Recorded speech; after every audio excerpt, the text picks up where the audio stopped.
Welcome to this programme on Construction Law 2014. We're going to examine a number of cases that are quite appropriate for our economically straitened times. Most of them involve the search for money. These are cases that examine your rights to pursue debt, liabilities incurred in delayed projects, and damages arising out of warranties, contracts and adjudication. So, with us to discuss these issues we have Robert Horne, partner at London-based Trowers and Hamlin law firm, specialising in the resolution of construction and construction-related disputes, and Giles Ward, senior partner and head of litigation at Milner Solicitors, based in Leeds. Welcome, gentlemen. Both of you have a wide wealth of experience, so I'm very grateful for you to coming in. But let's just start with a couple of cases. Robert, on contracts and appointments documents, can you tell us about one particular case, Parkwood Leisure versus Laing O'Rourke? Yeah, sure. This is a case that arises out of the construction of a swimming pool in Cardiff. Not particularly unlike most other construction contracts. You start off with a local authority, assigns its leisure facility over to a facility provider. The facility provider comes into the contract late in the day after the construction is usually underway. Here, Laing O'Rourke were the design and build contractor. The contract for the construction works were let in 2006. In 2007, there was a collateral warranty entered into between Laing O'Rourke and the developer. Then in 2008, the works are complete. There's various defects after that date, mostly to do with the air handling units, but that detail is not particularly important. What you do have, however, is a question of, well, what can you do with this collateral warranty as between the developer and the contractor? And the question that was before the court was, could that claim, or could a claim under a collateral warranty be brought in adjudication? The essence really being, is a collateral warranty a construction contract, or is it something else? So that they had to look at sections 104 and 105. Is it a contract? Is it in writing? And does it relate to the carrying out of construction operations? Now, what the court found, I think quite interestingly, because this is not what the industry felt before this case, was that the warranty was for the carrying out of construction operations for two reasons.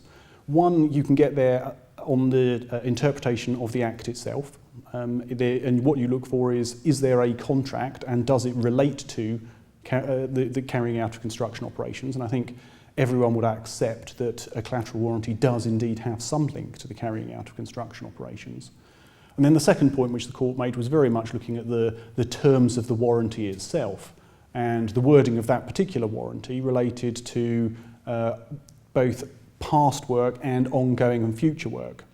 That gave rise to quite a number of difficulties relating to, well, how do you work out what is past work and ongoing work, particularly in relation to defects or ongoing obligations, and how do you work out what other parts of the Construction Act might apply, so the right to suspend the interim payment provisions if the Construction Act applies. So quite an interesting and unusual decision. And does it have wider consequences? I think it has considerably wider consequences in that there's no clarity now as to who can enforce a collateral warranty and on what basis. So you'll probably find collateral warranties being significantly redrafted just to make it clear that they do not constitute construction contracts. Many thanks for that. Robert, over to you, Giles, if you would. Can you tell us a little bit about National Museums and Galleries on Merseyside versus AEW Architects and Designers? This is a 2013 case which explores the claims for damages due to failure to exercise reasonable skill and care. This is known as the Liverpool Museum case, affectionately, and it could be described in some regards as the St Valentine's Day massacre of construction law of late. Unfortunately, the architects came in for a lot of abuse on this case. They employed an expert witness who I understand had only given expert evidence for the first time in his career, and probably this might be the last one, unfortunately, for him. The case had really two stages to it, and I think the judgment was given by His Honour Justice Aikenhead, who's the head of TCC in London, in a split judgment. The first dealt with the apportionment of liabilities between the contractor and the architect. The contractor was working on a D&B basis but had subbed out the design responsibility / obligations to AEW, who are the architect. Unfortunately, the project was extremely late, and I think at one stage work had been suspended, so the museum had to do a great deal of work itself in sorting out its day-to-day business operations whilst this construction work was doing.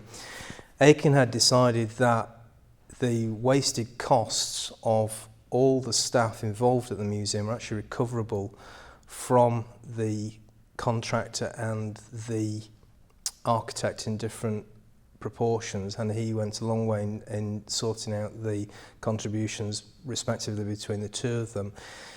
This was despite the fact that there wasn't any hard and fast evidence from the employer, Liverpool Museum, in actually detailing and diarising all the staff costs that they'd had, but the lead witness had done such a good job that she was followed and the wasted costs were ordered.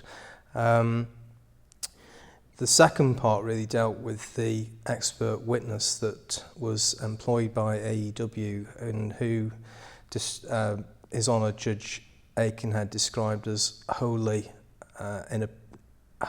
inadmissible, or worse to that effect. He took an absolute battering from quite a savage cross-examination, but his evidence was found to be sadly lacking. His style was described as combative, etc., and His Honour found almost completely for Liverpool Museum and awarded something in the region of £2 million against them. The wider implications of that case are really, when you're actually coming to instruct your expert, you've got to get down to brass tacks and make sure that you know the person you're instructing is going to do a decent job, has had experience previously, and doesn't fall foul in this regard. He was very partisan and seems to have forgotten the overriding objective as his work, which is his owes a duty to the court and not to his client. Okay, well, both of you, those first two cases, what do you think? Were they good judgments? I think my case is a challenging judgment. I don't think it will be appreciated across the industry. And generally, I think actually the law, as stated by the judge, is wrong and is not helpful to the parties entering into new construction contracts out there. Yeah, I think that's probably a fair assessment. I actually think His Honour Judge Aikenhead got mine right, or that case right, should I say. I think his judgment was quite helpful in lots of regards, and I think it's a salutary lesson to people involved in litigation to get things right from a very early stage. Robert, back to you then. On Hillcrest Homes versus Beresford and Kerbishley, it was referring to a novation of a standard JCT contract. Can you just tell us the details? Yeah, again, this is quite an interesting case. Some interesting implications come out of this, and the real protagonist in all of this isn't actually a party to the proceedings, because, as you said, this is all about a novation of a engineering design from well, it should have been from Hillcrest originally, being novated across to the contractor. It was Hillcrest had carried out some engineering design whilst preparing their development, and intended and said in their tender documents that they would be novating at the outset of the contract the engineering design across to the contractor, who would then be full design and build responsibility from that point on. The engineer didn't quite see it that way, didn't like the idea of being novated, had all sorts of heartache and thought about it long and hard. Thought about it so long and hard that it was basically the end of the contract before he had decided that he could sign the novation agreement. By the time he did sign the novation agreement, the contractor wasn't overly happy. Effectively, the works had been done, and he then commenced an action saying, well, the novation agreement you've now signed is too late. And in fact, there was another point made, which was that the whole contract had been entered into as a result of a misstatement, a negligent misstatement, which it was said would unravel the whole contract.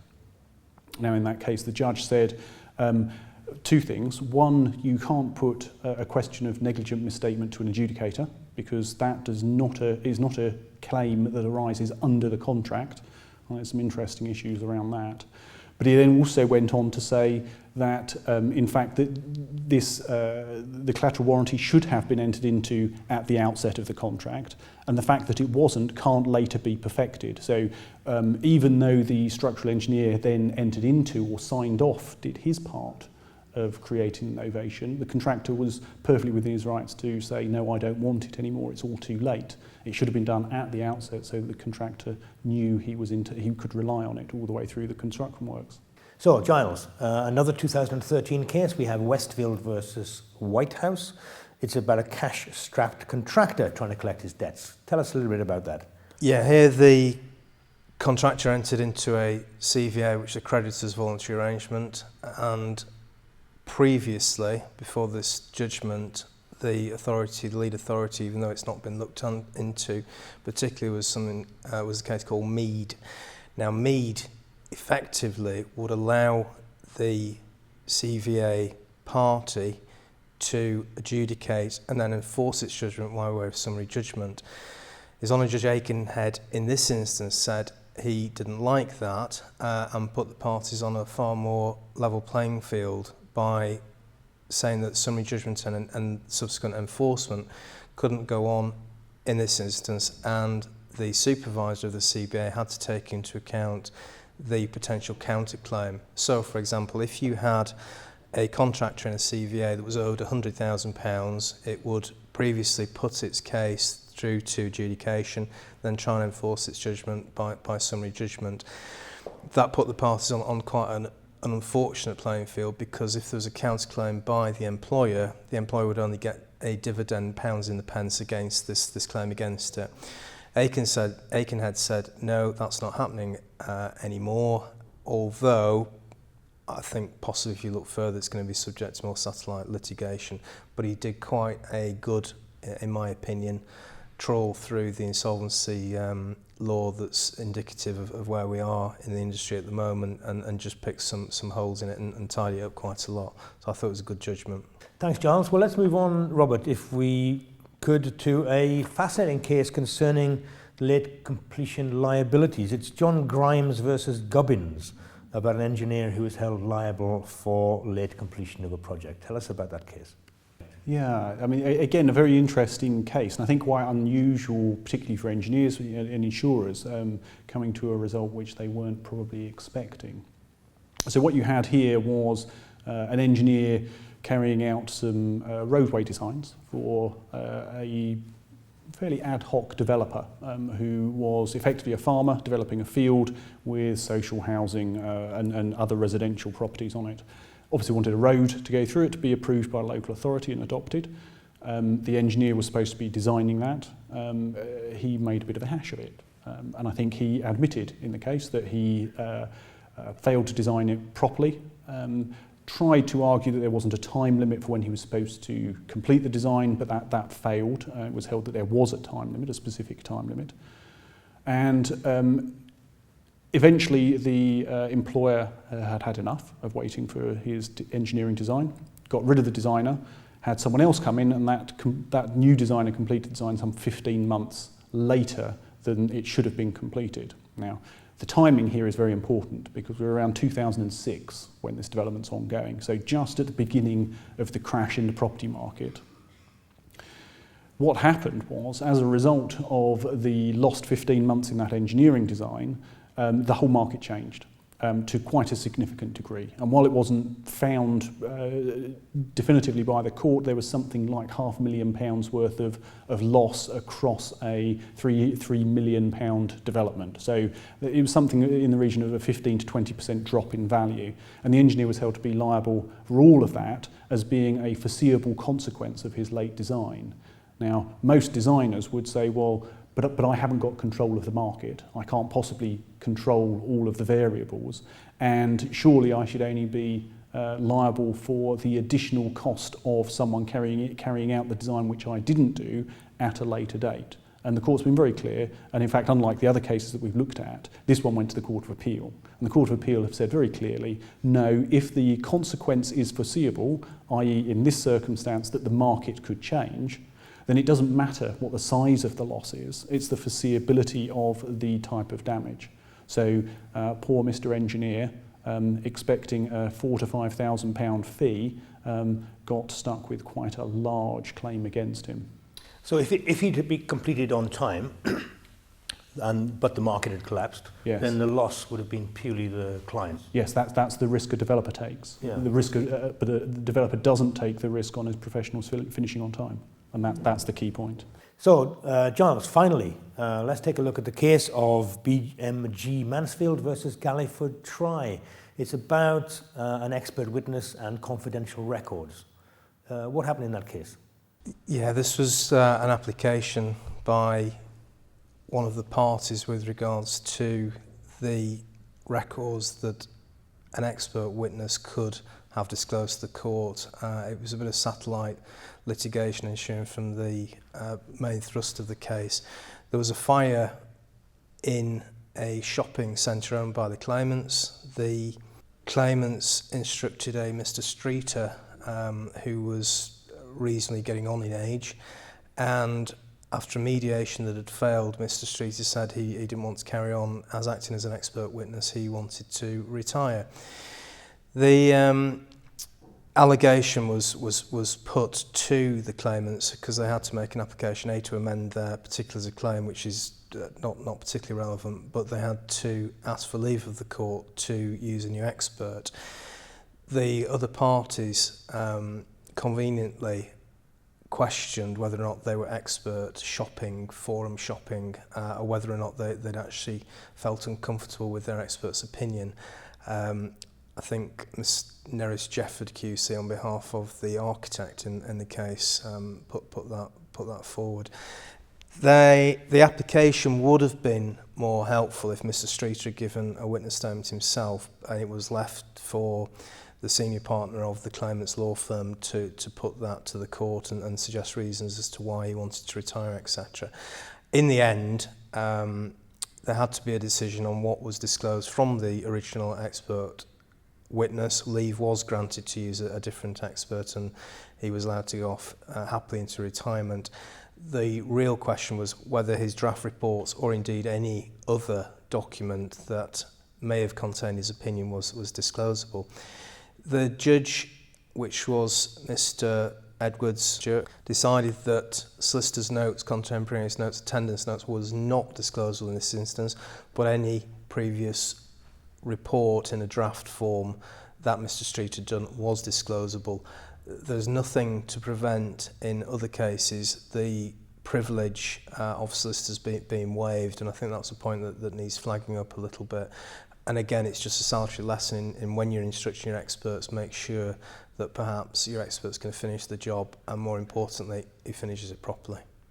So hire young people. Okay. So any other comments on these cases? Anything that that you bring to the table that you have opinions on, whether these were good judgments or bad judgments, or whether there's broader lessons we can learn from some of these cases? I think the one thing that I'd pick up is the continuing development of legal thinking around expert witnesses in particular. It's been quite a sharp learning curve, particularly in construction, where we've had expert witnesses probably longer than in any other field, including the medical field. So I think the very first expert witnesses ever recorded were engineers looking at the way harbours worked. And it's still developing as an area of judicial thought now, and quite rapidly as well, which is surprising to see just how wrong some experts can get it, as in the first case, and then looking at experts who still don't think that being an expert is actually a job where they owe duties to the court and also to the person they're representing to actually finish what they start. And I think that's really important. It's not just a duty to the court, it's a duty to the court and both parties and everyone. It's a very onerous role, and experts shouldn't think it's a light and easy one. Yeah, I think the number one rule of litigation is that you don't get paid for coming second best, and you've got to win your cases. Now, that might seem a very simple thing in hindsight, but the amount of cost and exposure that all these cases have had is quite telling on the losing party, because not only do they end up paying damages, they pay their own costs and they pay the other side's costs. In the cases that we've just run through, one of the contractors is the same in, I think, at least two of those cases, and perhaps one would wish to explore the possibility of arbitration as opposed to High Court litigation, because it's confidential and you're not going to fall foul of Mitchell and Jackson, which has made litigation in the High Courts particularly difficult of late. Well, gentlemen, it's very appropriate that we finish on an item of expertise, because you have displayed your expertise on matters with great eloquence, and for that I thank you both very much indeed. I hope you've enjoyed it. I hope you've learnt a lot, and you'll come back again and see us for Construction Law Update 2015. Until then, thank you very much indeed for watching, and goodbye.